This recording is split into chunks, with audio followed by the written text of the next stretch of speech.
โอเคบัดนี้สิได้เตรียมเดินทางกันแล้วเนาะบ๊ายบายปะตุกแดบ๊ายบายเด้อลูกบ๊ายบายเด้บ๊ายบายบ๊ายบายโอ้ยโอ้ยจกแต่ปากหันบ๊ายบายเด้เฮียนบ๊ายบายเด้อ่าพี่น้องเอ้ยเนาะโอเคอายเพิ่นมาส่งฮอดนี้เนาะแล้วก็สิได้กลับกันโอเคได้เด้บ๊ายบายบ๊ายบายบ๊ายบายได้ขอบใจแล้วพบกันอายเนาะโอเคเดินทางปลอดภัยอายฮักแพงกันโดยขี้คุยกันนะแต่ละคนบ่ปากเลยอย่าให้เสด็จเดี๋ยวนี้ค่อยว่าสออกไปเห็นบ่เขาเห็นมันเลยตัวนี้น่ะบอกเพื่อไปซื้อกับแปะเป็นแปะไปยังบ่ท่านี่ค่อยกับมามื้อนี้แล้วก็บอกแล้วเด้บอกอีติ๊กอีลี่มื้อเช้านี่เลยอีลี่บอกบอกซะได้ก็ฮักลมของเจ้าอยู่มีแต่ว่าเขามาซื้อเดี๋ยวนี้นี่ขยะกักบอกแล้วเด้มื้อเช้านี่เดี๋ยวนี้มื้อเช้าสิว่าได้เขาเห็นแล้วก็ค่อยก็ว่าเอาเขาลักออกมาติค่อยก็ว่าสิก็เฮ้ยเดี๋ยวนี้น่ะ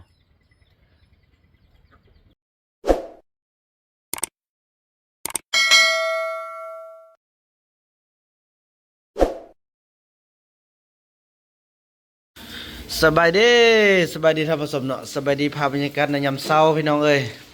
เฮ็ดยังเอ้ยโอ้มักแตงโม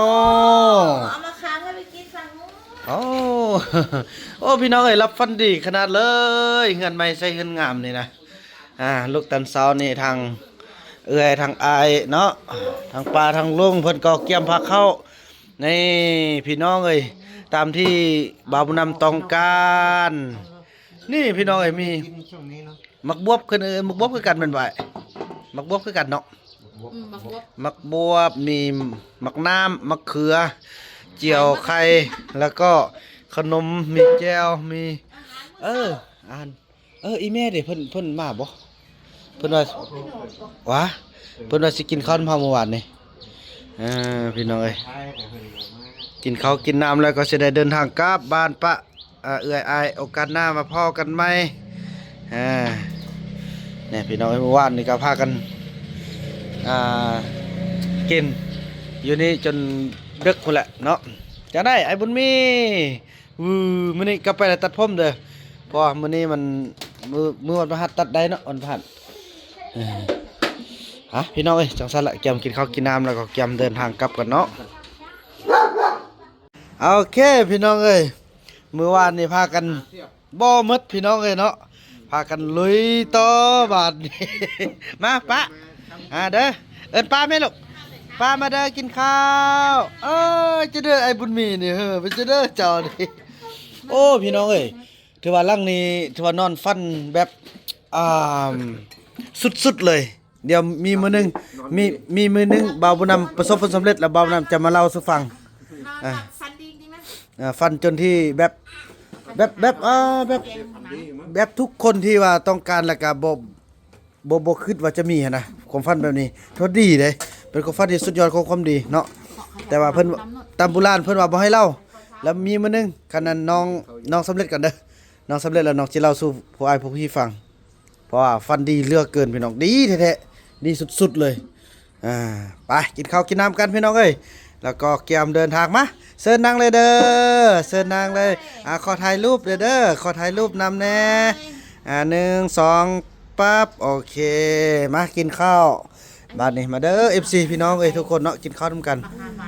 โอ้ไปกินกลางทางบ่ต้องกินเลยอุ้ยจึงเด้อ ในยามโอเคขอบคุณหลายๆต้องทอนนี้เหรอเต้โม่ว่านั่นน่ะเต้โม่นี่พี่น้องเนาะไปกินข้าวกันกินน้ำกันพี่น้องเอ้ยแล้วก็ที่ว่ากินข้าวกินน้ำนั้นไอ้เนาะไอ้เพิ่นก็เกียมสิไปส่งพี่น้องอยู่ด้านเฮาก็สิเกียมกลับกันบาดนี้ขอบบุญขอบคุณนำหลายๆทางไอ้ทางเอื้อยที่ต้อนรับกับสู่เป็นอย่างดี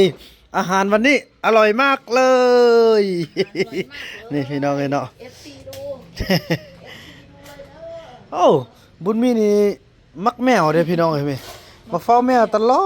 ดพี่น้องคนน่ะโอ้แมวนี่ที่จำศีลคือพระฤาษีนะนี่ จังได๋เอาดิป้อนแมวเย้แมวสิไปกินเดี๋ยวนี้อวยให้แมวสิโอ้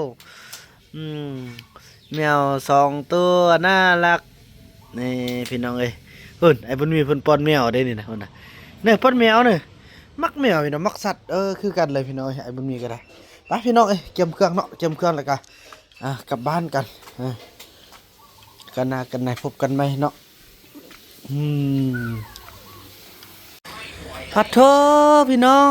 บุญมีกดเงื่อนให้ทางป้ากับลุงก็จะกลับบ้านโอ้กดหมดแดงนี่เห็นบ่เอ้านาย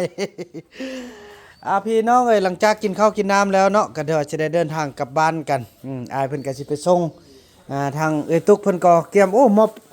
นี่พี่น้องมีผ้าไหมเนาะสิ้นไหมให้ทางน้องนกลายพื้นนี่ขอบบุญขอบคุณนำหลายๆไปใส่เกับลูกไปใส่เกับกลับบ้านกันมานี่เพิ่นเอากล้วยนี่พอดีเฮาขึ้นไปหันก็จะได้ขึ้นไปถึงบ่อนอันรถเฮาอยู่ใกล้ๆกันโอ้มีรถ1 2 3 4 5โอ้โหมีมอเตอร์ไซค์1คันรถไฟฟ้า1คันรถตุ๊กๆ2 3ล้อ2รถปิกอัพแม่นบ่เอิ้นปิกอัพ5 คันโอ้โหไม่มีที่จอดเลย รวยเกิน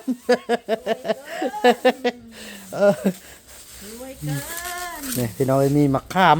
แล้วก็มะไม้แล้วก็แอปข้าวอีกนี่แอปข้าวให้ทาง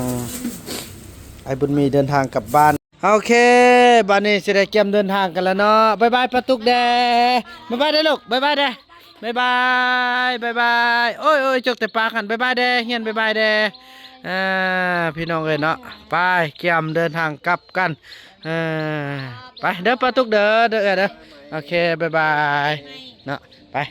คืนการพี่น้องเอ้ยกลับบ้านกันนี่เนาะเอ้ยจะได้วางแห้งหน่อยนึงพอมีเสียงเพลงพี่น้องเอ้ย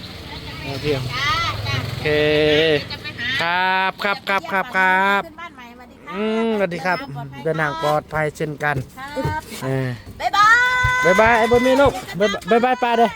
บ๊ายบายป้าเด้ เอามาฟอร์จูเนอร์ที่นี่เลยสาธุโอ้ไอ้บุญมีซื้อหวยซ่องเนี่ยก็ซ่องสุด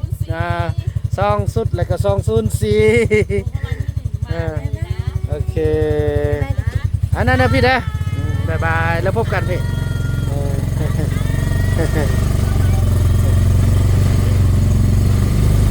พี่น้องเอ้ยเนาะกลับบ้านกันบ้านนี้พี่น้องไป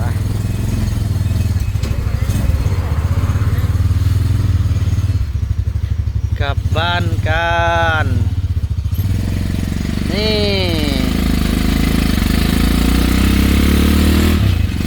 โอ้นี่เป็นรีสอร์ทเนาะนี่เนาะโอ้สวยมากเลยบ้านเจ้ากับพาลี่วะลาดเป็ด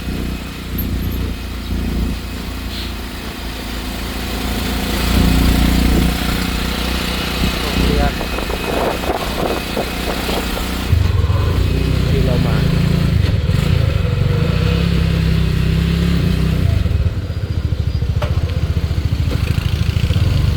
ดูใหญ่บุญมี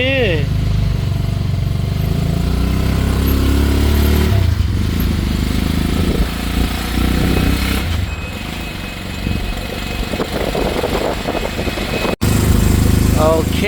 เราได้เดินทางมาฮอดด่านกันแล้วบาทนี่พี่น้องจะได้มาปั๊มจำกะออกเนาะพี่น้องเนาะ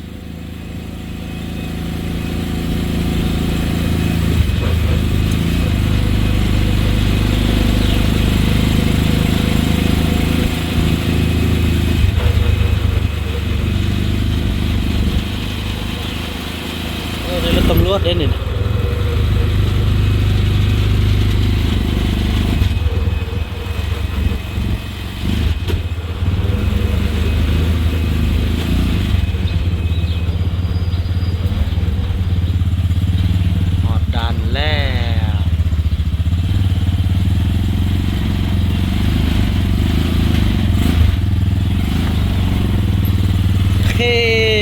ขึ้นฮอดไปพี่น้องเลยเนาะโอกาสใดเนาะสิได้มาเต็มไอ้บุญมี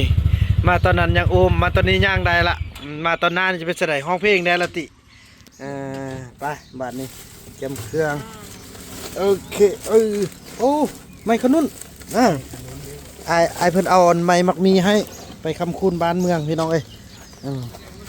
นี่ไปโอเคพี่น้องว่ากันต่อขอบคุณหลายๆไอเด้อจะได้กระฮักแพงกันโอกาสหน้าน้องสิมาเยี่ยมไหม พี่น้องเอ้ยไปบ๊ายบายลุงเด้อลูกบ๊ายบายลุงเด้อบ๊ายบาย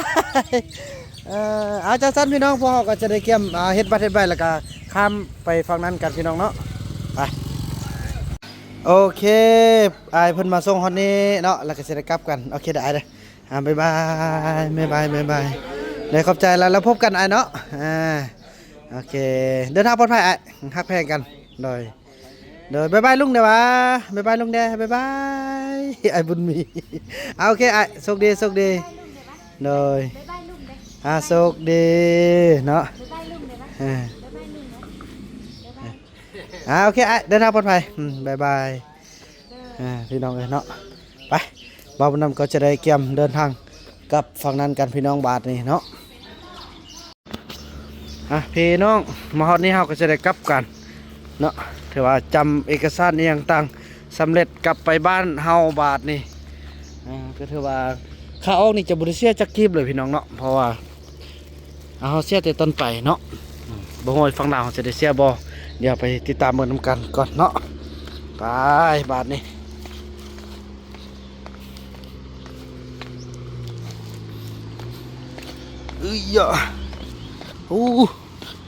ได้เครื่องเยอะแยะเลย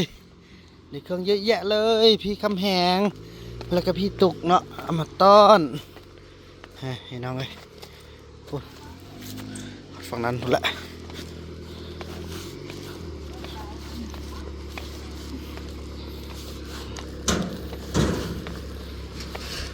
ไปเราจะได้เสียค่าข้ามเหือนี้พี่น้องคนมาแต่ฝั่งนั้นฝั่งเราก็มาฝั่งนี้ก็กลับ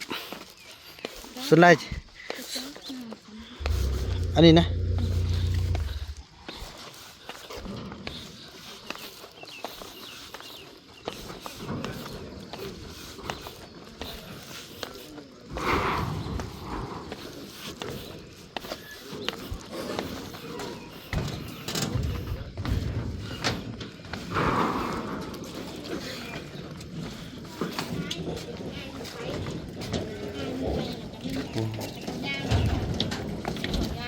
โอเคเดินฮอดลมพี่แล้วพี่น้องเอ้ยไปมีดไปน่าจะไปแซงเอาคันนี้บ่ไปขึ้นเลยเนาะ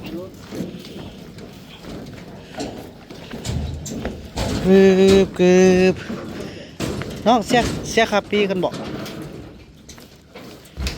ไอเสียคาปีใส่ไอเสียเอาขึ้นอันนี้ก็ได้ติบ่แม่นบ้างเดี๋ยวนั่งลุ่มหุ่นเนาะนั่งเท่ากันได้โอเคสันขออนุญาตเด้อนั่งสูงหน่อยนึงเกี่ยมคำเหือกันพี่น้องเลยโอเคคนละ60 บาทเนาะนี่น้องยังบ่ดังเท่ากี่สบายโอเคเสียงซ่าพี่น้องเลยคำโค้งกันโ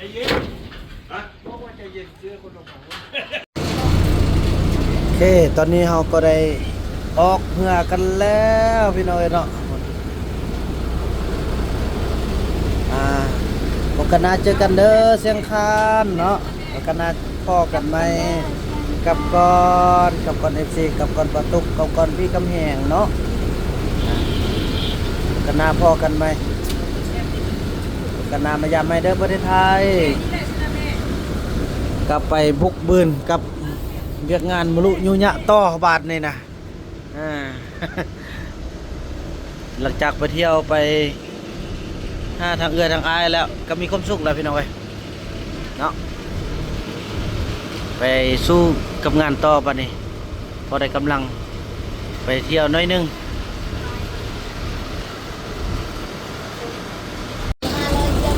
หอดฝั่งนี้แล้วพี่น้องบาทนี่หอดฝั่งประเทศลาวแล้ว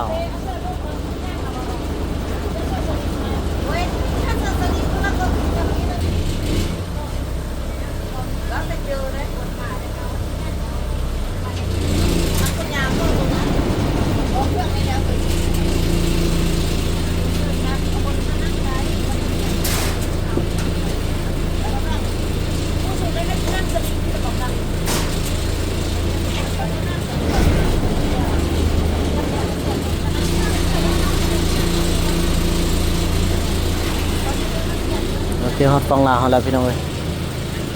เตรียมเครื่องบาดนี่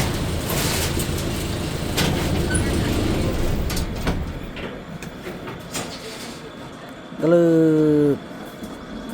โอ้อาชีพมืออาชีพจริงๆบาดนี่เตรียมเครื่องบังไอจับตัวได้แล้วเนาะน้องจับตัวน่ะแท้บ่ไป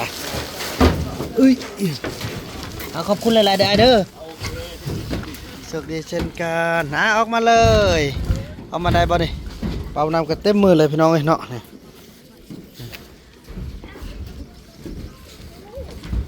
โอเคกลับกันบาดนี่กลับกันจังสั้นแล้วพี่น้องเนาะว่ากันตอนต่อไปมาในฮอดฟังลาวเขาละโอเคพี่น้องหลังจากกวดกะเอกสารโอ้เดี๋ยวนี้ง่ายมากวดนี่แหละก็แล้วซื้อพี่น้องเลยก็ได้แม่นเดินทางกลับกันบัดนี่เนาะไปหารถเฮาพี่น้องเลยย่อไป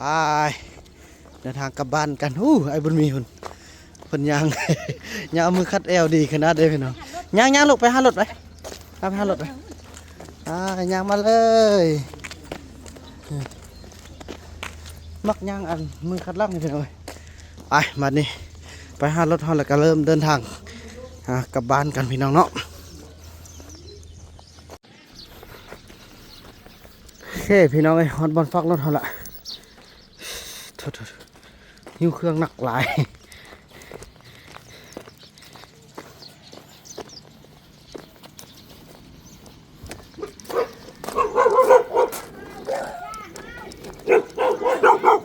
เซบ่มาฟักรถนำได้ผู้เจ้านี่ผู้เจ้าหายโพดอันนี้แท้เฮาบ่เป็นตาญาณนี่น่ารักจังเลยนั่น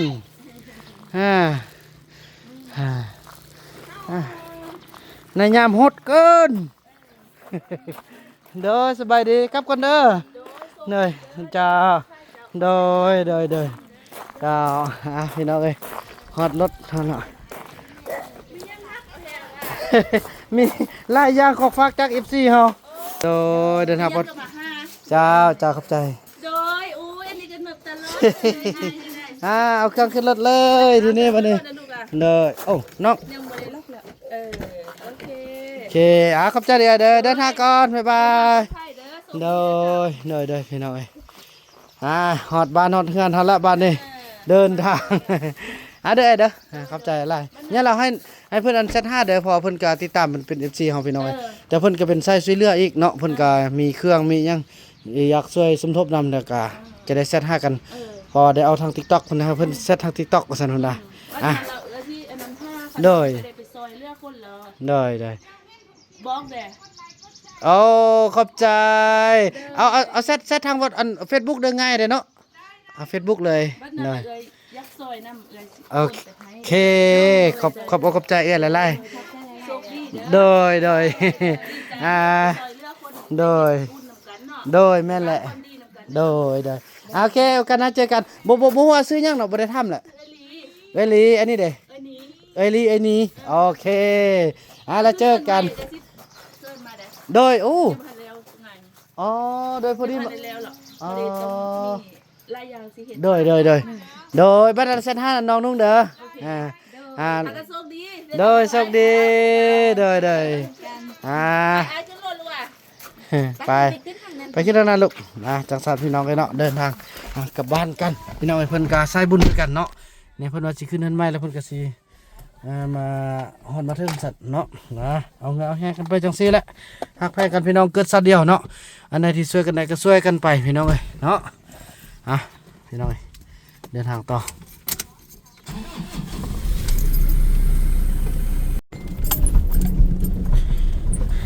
เราเดินทางมาฮอดบ้านพ่อเฒ่าแม่เฒ่าแล้วพี่น้องเอ้ย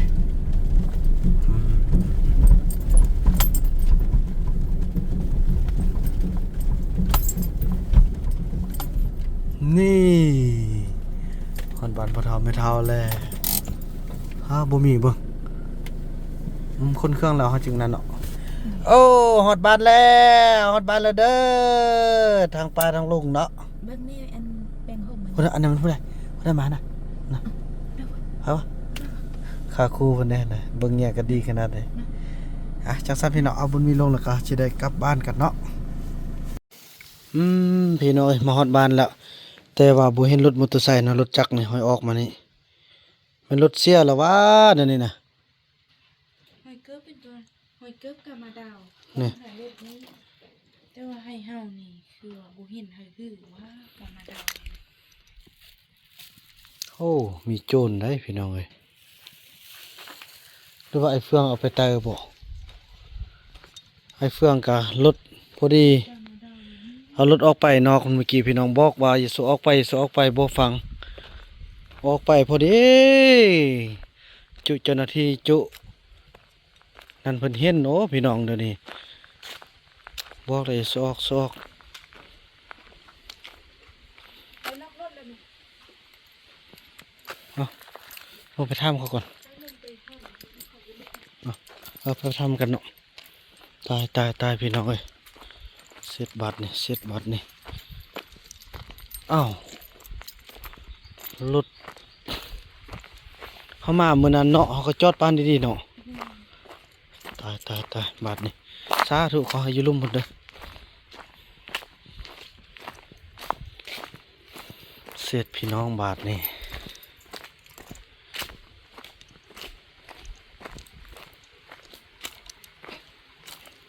อันนี้มันห้อยหยังห้อยรถจักรติ เนาะคืออยู่ ห้อยอายมือนั้นเต้ไอายขี่ขึ้นมานั่นน่ะ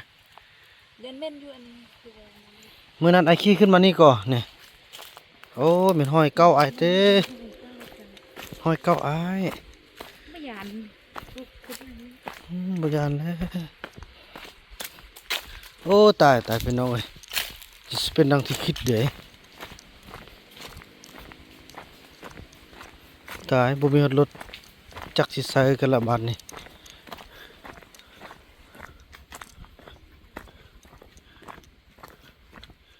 โอ้มันนี่ถึกมัดแล้วรู้จักยี่ลุ่มน่ะโอ้เขียนได้โอ้ผู้เจ้าถึกเสือกหมดเนอะโอ้ยเออแคนได้รู้จักยี่ลุ่มแคนได้อดปลาเห็ดยังกินโอ้ว้าวเฮ็ดยังกินตัวข้าวปุ้นเถอะเอ้าอันนี้หัวดอนก็ดอกเป็นอย่างหัวเป็นกี่ฝุ่น เฮ็ดหยังกิน ป้า ป้าขี้คุยกันนะแต่ละคนบ่ปากเลย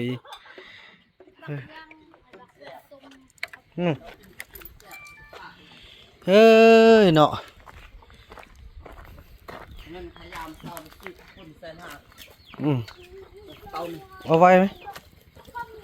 อย่าให้เสยดายเดี๋ยวนี้ค่อยว่าสออกไปเห็นบ่เขาเห็นหมันเลยตัวนี้น่ะ บอกเพื่อไปซื้อกับแปะเป็นแปะ ไปหยังบอกให้ทานี่ค่อยกับมามื้อนี้แล้วก็บอกแล้วเด้บอกอีติ๊กอีหลีมื้อเช้านี่เลย อีเลยบอก บอกซะได้ก็หักลมของเจ้าอยู่ มีแต่ว่าเขามาซื้อ เดี๋ยวนี้นี่ ขยะ กากบอกแล้วเด้มื้อเช้านี่เดี๋ยวนี้เดี๋ยวมื้อเช้าสิว่าได้เขาเห็นแล้วก็ค่อยก็ว่าเอ้าเขาลักออกมาติค่อยก็ว่าสิก็เฮ้ยเดี๋ยวนี้น่ะจักสิออกไปเห็นหยังเจ้าก็ได้บอกเอาเสื่องไว้นะยุ่งเลยตัวนี้น่ะ มีแปะเขาว่าอยากกินปุ่นบอก อยากกระปิ้นหยังอีติ๊กอีลี่น่ะครับบอกว่ามื้อเช้าสิมาครับบอกกำลังสิมา เขาบอกมีแปะ ยังบ่โทรหาโทรศัพท์ก็มี โทรศัพท์ค่อยพูด โทรศัพท์เข้าหั่นใส่สมองได้โอ้ ค่อยไปได้ทำเลย บ่ได้ถามหยังบอกแล้ว เขามาเอายาทำเขาว่าบอกค่อยพูด เฮ็ดจังไดเดี๋ยวนี้น่ะค่อยบ่ทราบสิว่าแล้วได้เขาเห็นเองก็เจ้าเห็นน่ะอันยืนอยู่เฮือนน่ะค่อยน่ะเจ้าเห็นเมื่อกี้น่ะ ไม่ได้เป็น ขณะเจ้าขับรถไปเจ้ายังบ่เห็นเจ้าเห็นตัวค่อยอยู่เฮือนนั่น เห็นจ้ะ น่ะผู้เจ้ายืนเจ้าฮู้บ่มันไผเฮ้ยเขาจะว่าอ้าวอันนั้นจะเป็นรถบ่อเฟืองค่อยก็บ่สร้างเสียบ้านอีจอมสำยืนทางนอกเคเลหั่นค่อยว่าอ้าวบ่ได้มันเขามาเองติค่อยก็ว่าซื่อแล้ว อืม จะบอกจังหน่อยเป็นหนังเนอะ นั่งเขาก็เห็นรถมันถ้าจะบ่จื้อรถ เขาจื้อรถได้ไอ้เพื่อนเฮาเฮงว่าเขาจับตาเบิ่งอยู่หั่น เสร็จบาทนี่มีแต่เอารถไปไว้อยู่บ้านนาแวดนู่นแหละเพราะฉะนั้นน่ะยันดอกยันสิมีปัญหานอนแล้วบ่ฟังความกันโอ้อยังน้อยก็ดีใจยันรถจักรเสียกับป้านนั่นบ่แม่นเอาแพทย์เด้ กินสามคนแม่ถึงเข้าคนไปกลัวเขากิน จีเลยเด้นี่แหละยังขาดการปรึกษาค่อยบอกล่ะโทรหากันแม่โทรหากันโอ้โทรศัพท์ก็มีล่ะเห็นไหนเห็นบอกเขาเล่นเวียกบ่ไปบ่มาก็ย้อนยังย้อนเฮาเฮ็ดลิ้นซอยเขานั่นนี่แหละโอ้ยเนาะพี่น้อง ตาหลักไก่ขึ้นไป น่ะไปลัก จับมันขึ้นไปเลยไก่พาพ่อไปกินปลาหยอบกินมันหมดซะคานละ ไก่เนื้อไก่ผู้อันตัวเนื้อเลย มันได้ก็บ่เรือโอ้ยเนาะชีวิตเห็นนั่นเนาะบาดนี้ ไปมันขึ้นเลยพ่อเราไปอีกแม่ เบิ่งค่อยสิล่มเขาเบิ่งคันว่าเซาเลียนคันว่าเจ้าบ่ได้มาไว้แล้วลูกคันบ่เลี้ยงแหละมันมีคนสิเลี้ยงมีคนสิเอาเข้าซะค่อยคันละคันยุ่งละเนาะลี่ลูกคันออกมาอันซะได้ให้เขาเลี้ยงบ่หรือว่าน้องสิเลี้ยงเอา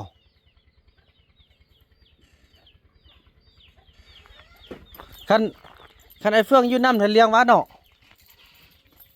แล้วคันไอ้เฟืองบ่อยู่นำแล้วเฮาสิเลี้ยงเอาบ่หรือซะได้ เลี้ยงเอา เลี้ยงเอาโอเคสิ ได้ผู้หญิง ผู้หญิงเนาะเลี้ยงเอาเนาะ เลี้ยงเอา โอ้ยยุ่งคักค่อยก็ละเมื่อยแล้วเดี๋ยวนี้เพื่อได้ก็ซาพดเขาก็ได้มามื้อนี้ซำ เป็นกุดู เนาะพอดีเขามัดแค้นอยู่เทิงแด้คณะเขามามัดแค้นหันหมดก็มาน่ะจะได้แม่กินข้าวแล้ว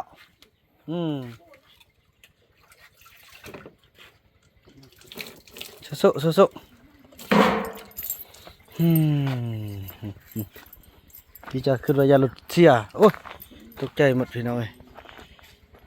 นั่นแหละพี่น้องคลิปนี้บ่าวบุญนำขออนุญาตจบคลิปกันสำนี้ก่อนแล้วก็ว่ากันใหม่ในคลิปต่อไปเด้อคลิปนี้บ่าวบุญนำขอกล่าวคำว่าสบายดี เอี่ยมแล้ว